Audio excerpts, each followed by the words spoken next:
We are going to be diving in to one of the biggest legacy name ships, depending on who you ask, written by the wonderful, the stunning, the outstanding, the frankly, crazy attention to detail person, Paul Sutherland, not to be confused with T. Paul South. Before we go on, remember everyone, thank you so much for your support. Please don't forget to like and share and subscribe. We hit 250,000 subscribers because of how amazing you all are. So thank you so much. So let's just go for something really nice and achievable this year. 10 million? With so much of the first season of Star Trek Picard kind of spent on a smaller scale in terms of ships, it was really, really wonderful to see the USS Stargazer appear in the second season for 2 episodes. But regardless of how little screen time that she got in the second season, there was so much care and development that went in to putting together this hero ship, because that's exactly what the Stargazer is in the second season of Picard. Wait until you see some of the things that went into putting this together. So, without much further ado, let us take a deep dive into the command of Captain Cristobal Rios and 10 secrets about the USS Stargazer you need to know. Number 10, the pressure of legacy. The design of the USS Stargazer brought together a few old names from Star Trek along with a few of the newer ones. The team was headed by production designer Dave Blass and saw the return of John Eves and Doug Drexler, and also Sean Hargreaves, who designed the Enterprise A in Star Trek Beyond, Jeffrey Mandel, who was part of the design team of Star Trek Insurrection, and of course, Michael Okuda. The team was tasked with designing a ship that would be both new for the 25th century era of Star Trek Picard, but also evocative of the original design by Andy Probert and John Dwyer. According to production designer Dave Blass, we needed to update the classic USS Stargazer design that was seen briefly in the TV series Star Trek The Next Generation, and update the design of a Starfleet starship into a new century. How would we update the technology to work for modern audiences while also staying true to the original Next Generation feel? Despite this new Stargazer's fidelity to Captain Picard's original command, first seen in the battle, this creature was very much its own thing. Now, it was both evocative of that original Constellation class, but also a new design of a TOS-era Radiant class USS Stargazer that was designed by fan model maker Bill Krause. Number 9, a command with baggage. In the show, Picard says that this Stargazer is a refit of his original Stargazer. And you might look at the design and be like, no, these are a little bit too different. But according to showrunner Terry Matalas, that is actually true. Like the TMP Enterprise, it's a massively updated refit, he said. I like to think of it as the story of the broom. If one day you replace the handle and another day the brush, is it still the same broom? We thought of it as a vessel endlessly repaired and upgraded, brought in line with current future tech, so that somewhere underneath all the lights and polish are the bones of Picard's original ship. Does it make sense? I don't know, but I sure like the spirit of it. Whether it makes sense or not, the producer still felt that the Stargazer was a minor vessel in the pantheon of Starfleet names. Dave Blass had this to say about the ship's registry. I dropped the hammer on this one. The Stargazer is an important ship, but it does not hold the same status in the Federation that the Enterprise had. I didn't feel it was warranted. Because then every ship gets it and it becomes a thing, the Stargazer didn't have that legacy. Therefore, there was no A at the end of the registry. Number 8. What does a starship need with a carpet? The interiors of the Stargazer were designed by Dave Blass and Sean Hargreaves, who, as previously mentioned, designed the Enterprise A for Star Trek Beyond. Constructed at Santa Clarita Studios in Santa Clarita, California, there was a main bridge built along with a corridor set and an observation lounge set. According to Dave Blass, the bridge was constructed 10 feet wider than the Enterprise E bridge so that they could take advantage of the new widescreen format that Star Trek Picard was going to be shown in. Designed to evoke Herman Zimmerman's Star Trek The Next Generation sets, which carried over into the movies as well, there is one thing that is missing from the Stargazer: ample carpeting. According to Sean Hargreaves, there's been discussion on some of the online threads about whether there should have been carpet.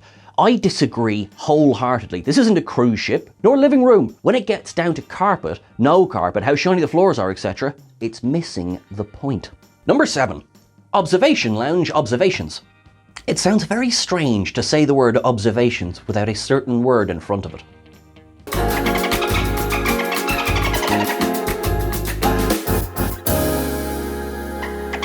Accomplished fan model maker Bill Krause was tasked with creating practical models of the Sagan-class USS Stargazer, as well as the Constellation-class USS Stargazer seen in the Next Generation. He was also tasked with creating a TOS-era version of the Stargazer, and all three of these models were used as set dressing in the observation lounge of this modern Stargazer. Other elements that were used as well were the original plaque from the episode of the battle, and of course a model of Captain Rios's original ship, La Serena. According to production designer Dave Blass, the lounge set was a technological achievement in itself and featured a real view outside the windows. Custom conference table featured a gigantic integrated OLED screen, as well as integrated lighting. The chairs were custom designed to harken back to the Enterprise E version of the chairs. The highlight of the set is the panoramic view out the back of the ship with giant windows showcasing the aft of the Stargazer. Number 6. Because callbacks. According to set designer Sean Hargreaves, the Stargazer was a group effort, but the overall look was accomplished by John Eaves and Doug Drexler. As they say, it takes a village. I just want everyone to get credit where credit is due. It's only fair. If you like the exterior of the Stargazer, that's John Eaves through and through, with Doug finessing. Known for creating exhaustively detailed starships, like the NX-01 for Enterprise, Drexler included things like phaser strips, transporter emitters, tractor beam emitters, and including a shuttle bay as well between the two dorsal nacelle struts at the back of the Stargazer. The Stargazer also possessed two warp field governors located on the dorsal side of the saucer section, starboard and port. Not sure what a warp field governor is? Well, there's a long and detailed explanation for it, but basically it's an Easter egg. The TOS movie era ships always contain these. If you think of it, both the Reliant and the TMP Enterprise had them at the rear of the saucer section. So basically, it's just a nice nod to previous designs. Number 5, STYLEGAZER. Alright, this one's not technically about the ship itself, but go with us here for a second. Season 2 of Picard introduces a new Starfleet uniform, something that really seems to be happening every 3 episodes in Star Trek since 2017. Created by costume designer Christine Clark, Starfleet's 2400 uniforms are an improved version of the same uniforms from Star Trek Picard's Season 1. According to Clark, our Starfleet uniforms in Season 1 were admittedly created in a bit of a haste. And though they're perfectly lovely designs, me and our producers felt we could deliver something more grand for Season 2. With Starfleet playing a much more featured role in Season 2, I wanted to pick up where we left off, but create a sleeker, more sophisticated design for 2400. This new spin on Starfleet's DS9 Voyager and TNG era uniforms features a dimensional raised ink delta across the shoulders, an asymmetrical style jacket with a division colour running down the trousers as well. It was meant to be evocative of the monster maroons that were introduced in The Wrath of Khan, just one of the many callbacks to the original series in Star Trek Picard. Number 4, STAR-FLEEK. Okay, again, this one's not technically about the Stargazer itself, but it kind of flows, right? There's been an awful lot said about the arrival of the Federation fleet in the first and last episodes of Star Trek Picard Season 2. There's even a list just waiting to be written about this fleet itself. Paul. But let's touch on the fleet briefly here, because it's still one of the best parts of Picard's second season. According to an interview with Dave Blass with Inverse's Ryan Britt, the different ships that appear in Star Trek Picard Season 2 was effectively a direct response to the angry outcry of fans from the last episode of the first season of Star Trek Picard. I know that there's a lot of practical reasons why things happen, but I was like, okay, I wonder if there's a way to solve this problem, to turn this obstacle into an opportunity. I found these ships from Star Trek Online and I was like, damn, these are really good looking. I was like, why are we not doing something here? With limited resources available to the effects department, Star Trek Picard turned to Star Trek Online, sourcing several of their ships to appear alongside the Stargazer in the pilot and the final episode. The show also received aid from Eaglemoss's Star Trek Starships collections by providing digital models of ships like the Akira class. All of this in response to the so-called copy and paste fleet that appeared in the Season 1 finale, A in Arcadia Ego Part 2. So, Next time you wonder if an angry rant about Star Trek starships is worth something on Twitter. Love you, Dave! Number 3. LCARS Mania. Fitting Star Trek Picard's second season now in the 25th century, new user interfaces were created by Andrew Jarvis and Twisted Media for display on the bridge of the USS Stargazer. These referenced back to the 24th century LCARS of Star Trek The Next Generation, but also pushed the aesthetic forward. For season 2, Jarvis and Twisted Media were joined by Michael Okuda, the man who originally created the LCARS, lovingly dubbed Okudograms, for Star Trek The Next Generation, and Doug Drexler, who presented the production with original assets from the shows. Like the original Okudograms of The Next Generation DS9 and Voyager, Star Trek Picard's LCARS interfaces were integrated into the USS Stargazer's bridge using static backlit panels and animated live feed monitors, OLEDs, integrated into the ship's consoles and interfaces on set. This time though, the set designers were able to give the ship's computers an even more futuristic look by creating curved screens throughout the bridge. These curved LCARS displays were achieved live on set using real projection and non-reflective flex glass screens. According to systems integrator and computer playback supervisor Todd A. Marks, having this wide display area, no one else has ever done something with the kind of complex curves on a practical set before. Number 2. Normalize Star Trek Insurrection references.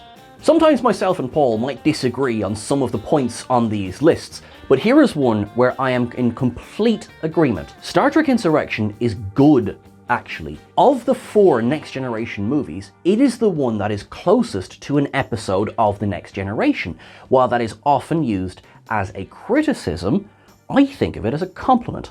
It captures the pace and thoughtfulness of The Next Generation, features a beautiful score by Jerry Goldsmith, lush visuals by cinematographer Matthew Leonetti, and loads of John Eves style spaceships, including a slew of Starfleet auxiliary vessels.